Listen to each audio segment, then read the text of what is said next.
Hello বন্ধুরা, দিনটা ছিল 20 জুন শনিবার, আর সেদিন ছিল জামাই ষষ্ঠী।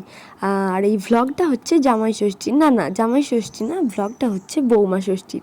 তো চলো গল্পটা শুরু করি, কিভাবে কোথা থেকে কি বৌমা ষষ্ঠীর আয়োজন করা হলো। তো এবারে আমাদের জামাই ষষ্ঠী নেই, কারণ আমার দাদু মারা গেছে, মানে আমার বাপের বাড়ির তরফে দাদু মারা গেছে, ওই জন্য এবারে জামাই ষষ্ঠী নেই।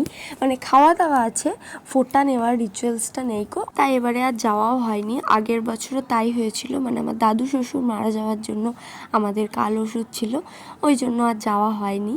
আর যেহেতু 15-20 দিন পর আমাদের গ্রামের বাড়িতে, মানে আমার বাপের বাড়িতে একটা পুজো আছে, ওই জন্য আর এবারে যাওয়াটা ক্যান্সেলই হলো। আর তোমরা আমার ভ্লগে দেখিয়েছো, আমিও কদিন আগে ঘুরে এলাম বাপের বাড়ি থেকে।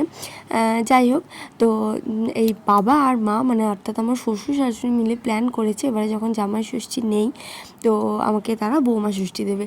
তাই দেখো আমি সকাল সকাল একদম রেডি হয়ে গেছি। আর এদিকে রেডি হয়েছি একটা সুন্দর হলুদ কালারের কুর্তি পরে, যেটা আমার দিদু দিয়েছিল, আমার একবারও পরা হয়নি। তো এটা আজকে ভাবলাম, আজকে যখন হচ্ছেই, তো এইসব নিয়মকানুন হচ্ছে, তো আমি পরলাম এই কুর্তিটা। মা সকাল সকাল পুজো দিয়ে এসছে, আর পুজো দেওয়ার পর এইসব যে সমস্ত কিছুগুলো হয়, ফোঁটা দেওয়া, হাতে সুতো বাঁধা, এই জিনিসগুলো হচ্ছে, আশীর্বাদ হচ্ছে, মানে যেটা জামাইয়ের ক্ষেত্রে হয় সেটা বৌমার ক্ষেত্রে হচ্ছে। আমার বেশ মজা লাগছিল ব্যাপারটা। তারপর প্রসাদি ফুল মাথায় ঠেকানো হলো, তারপর প্রসাদ খাওয়ানো হলো, এইসব কিছু হলো। তারপরে তো মাকে বললাম, এত কিছু দিয়েছে, আমার এত কিছু খাওয়ার ক্ষমতা নেই। যাই হোক, মা সুন্দর করে সমস্ত কিছু দই চিড়ে কলা সাজিয়ে দিয়েছে। আর এদিকে আমি গিফটও পেয়ে গেছি, দেখতে পাচ্ছ। আর এদিকে মায়ের আশীর্বাদ পর্ব শেষ হওয়ার পর চলে এসছে বাবাও আশীর্বাদ করেছে।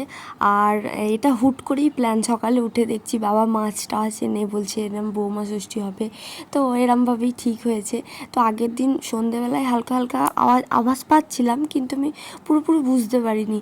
যাই হোক, এরমভাবেই হচ্ছে। আর যেহেতু আমার ঠাকুমা শাশুড়ি নেই, তাই আমি বাবাকে ফোঁটা দিলাম। যেহেতু বাবা আমাকে ছোটো মা বলে ডাকে, ওই জন্য আমি বাবাকে ফোঁটা দিলাম, মাকেও এদিকে ফোঁটা দিয়ে দিলাম।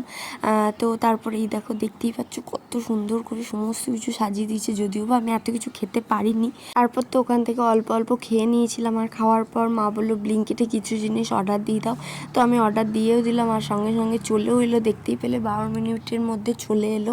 তো বেশি কিছু অর্ডার ছিল না, ওই একটা তেল, কাশ্মীরি লঙ্কা আর একটা গরম মশলা, এই কটা ছিল। তারপর মাই সমস্ত রান্নাবান্নাগুলো করছিল, আমি বললাম দাও আমিও একটু তোমায় হেল্প করে দিই, কত একা একা করবে। প্রচুর কিছু রান্না করেছিল, যেটা তোমরা দেখতেই পাবে। তারপর মা এদিকে মাছটা চাপালো, মা বললো যাও তুমি রেডি হয়ে নাও।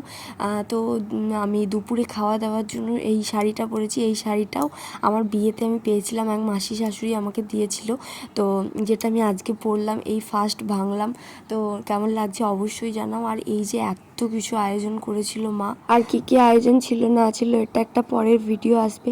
তো আজকের ব্লগটা এতটুকু, দেখাচ্ছে নেক্সট একটা ব্লগে, বাই।